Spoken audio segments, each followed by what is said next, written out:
This week at the Olympics has given us an honest picture of sport. Not just podiums, not just highlights, but the full reality of performance.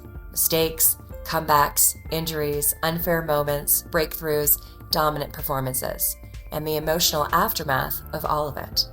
This is what high performance actually looks like. Before we dive in, I'm Dr. Jaelin Perlus. I'm a sports psychology coach, former athlete, and former sport coach. And for over 2 decades, I've worked with athletes on how to manage pressure, regulate emotion, and perform when the moment is big, whether that's the Olympics, championship, or any environment where expectations are high. If you like this Mental Toughness Moment series, make sure you subscribe so you don't miss the next one. You can also like it and spread this video around, because these moments are some of the best teaching tools that we have. Let's walk through what this week revealed, and please forgive me up front for mispronouncing some names or maybe not including every athlete and perhaps not your favorite athlete. These are just some small samples of Olympians who can teach us. Okay, here we go. Number 1, resetting after disruption. Julia Simone returning to task. In biathlon, Julia did not begin in a position of dominance. She faced an early setback, a mistake that resulted in a significant 1-minute penalty. In biathlon, disruption can sometimes shatter rhythm. It's a sport of precision. Once error enters, athletes may spiral. They can rush, overcorrect, mentally replay the mistake. Layer onto that some public scrutiny off the course, something no training plan prepares you for. Whether we have opinions about the situation in her private life, it's not relevant here. From a performance psychology standpoint, this is cognitive overload, distraction, emotional noise, public narrative. Yet, she reset. Not emotionally erased, not magically confident.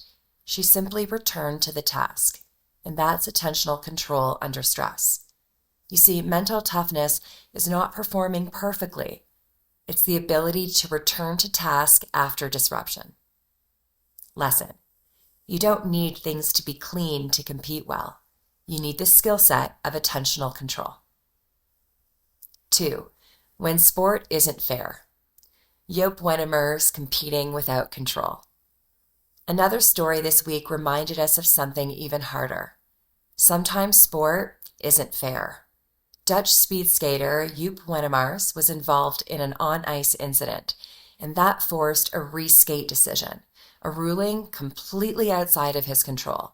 And these are the moments athletes struggle with the most, because there is nothing to fix, nothing to adjust, no mistake to learn from, just circumstance. And yes, it's acceptable to be upset. We often rush athletes past that frustration. But frustration is a natural response to lost control. Mental toughness is not pretending it doesn't hurt. It's allowing the reaction and then re-engaging anyway. Especially difficult when in the same competitive environment, you see another athlete, perhaps your rival, like Jordan Stolz, deliver a record-breaking performance. That contrast amplifies the emotional hit. Someone else is celebrating while you're still processing. That's real sport, even though it's not fair. That's real life. Lesson: resilience is continuing even without emotional resolution. 3, competing with physical uncertainty. Chloe Kim and Lindsey Vonn performing injured. Both Chloe Kim and Lindsey Vonn represent a version of competition many athletes know well, showing up while managing injury. Lindsey tore her ACL in a training run before Olympic downhill racing. Chloe Kim dislocated her shoulder weeks before the games. There's a psychological challenge when you enter a competition nursing an injury or unsure whether your body will fully cooperate.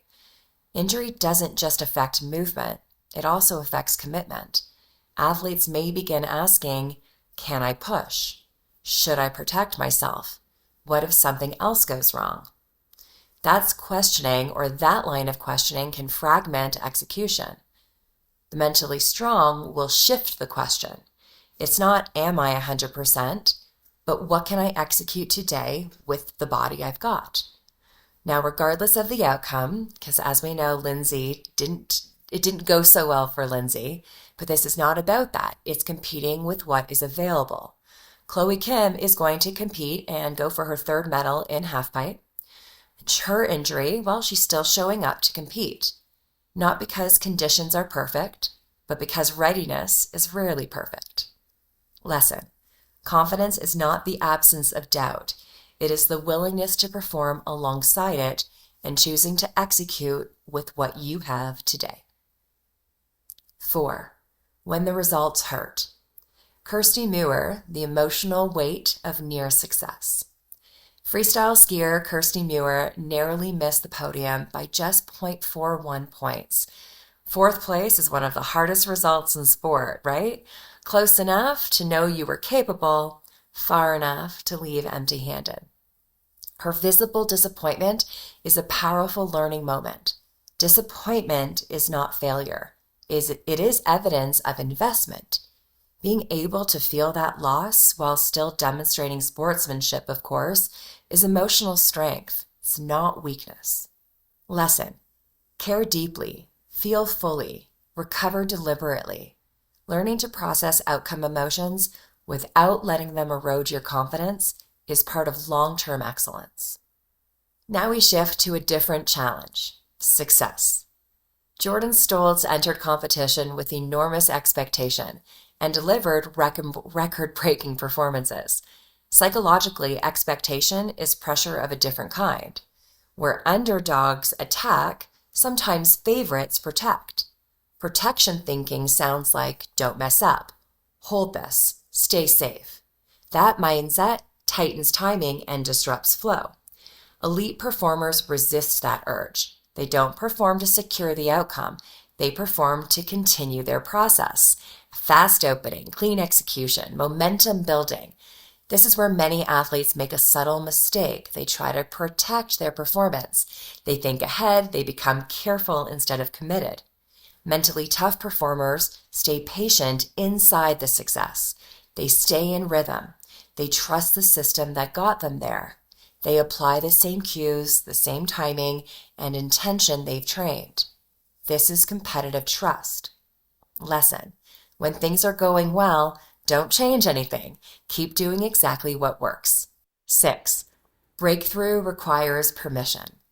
Australian skier Cooper Woods tied the sport's most decorated mogul skier, Michael Kingsbury of Canada, at 83.71 points. The tiebreaker? Turns, which make up 60% of a mogul score. Jumps and speed are 20% each.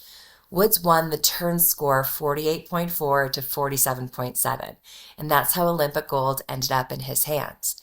With just one World Cup podium in 51 events, silver went to Kingsbury, who last month became the first mogul skier to reach 100 World Cups. It was close, but a tiebreak. Woods said, "I'm speechless, super emotional, very proud. I didn't have many expectations this morning. I just wanted to go and ski, go out there, ski my run, and stay true to what I know I can achieve. It's not often that you get one over, Mikel, so I'll take it when I can." Woods wept with joy. Aussie fans waved an inflatable wallaby in the stands. Lesson: breakthrough comes from trusting the years built quietly behind the scenes. 7. Sustained excellence is its own skill. Dominant athletes face a different mental task: repeating success. Frida Karlsson beat Ebba Andersson for the second time in another Swedish 1-2 finish in women's cross-country skiing. She won the 10-kilometer freestyle by a massive 46.6 seconds. Karlsson has 14 World Cup victories. Her first major individual title came at last year's World Championships in the 50-kilometer. She now adds her first Olympic gold after a previous relay bronze. Success changes the environment. More attention, more expectation, more noise. Lesson: sustained excellence requires not less intensity, more stability, reset, execute, reset again. 8. Debut performances demand simplicity. 20-year-old American Liz Lemley won Olympic gold. Jaelin Kauf claims silver, matching her silver from Beijing. This marked the first U.S. 1-2 finish in women's freestyle skiing Olympic history. "It hasn't quite hit yet," Lemley said. "I'm already so happy and so proud of myself. There were no expectations, but I certainly wanted to win." So maybe there were expectations, but that's me, not her. She says, "I certainly came in just preparing myself to have that mindset to win." A first-time Olympian and youngest member of the U.S. Moguls team, Lemley showed mental toughness after finishing less than a point behind Anthony in the first qualification round. Now, she didn't let a fourth-place standing earlier dim her spirit. She delivered when it mattered most. Lesson: Olympic debuts can overwhelm athletes with significance. The performers who thrive simplify aggressively. Same warm-up, same cues, same rhythm. The stage may be massive. The task must remain small. Mental toughness is not one trait. It is adaptability across mistakes, unfairness, physical limitations, emotional disappointment, expectation, opportunity, momentum, success. Sport doesn't demand perfection. It demands a response, though, over and over and over again. This week did not give us one definition of mental toughness. It gave us many. Resetting after mistakes, competing through unfairness, showing up injured, handling disappointment, staying steady when things go well, trusting yourself in breakthrough moments, repeating excellence under spotlights, simplifying the biggest stage. Mental toughness is the ability to continue competing, whatever the moment brings. If you want to keep learning how to build this kind of competitive mindset for yourself alongside your physical preparation, make sure you subscribe so you don't miss the next mental toughness moment. Also, please like this video to help us all spread it around, because what we're watching isn't just Olympic sports. It's the psychology of performing when it matters most. Until next time, have a wonderful rest of your day.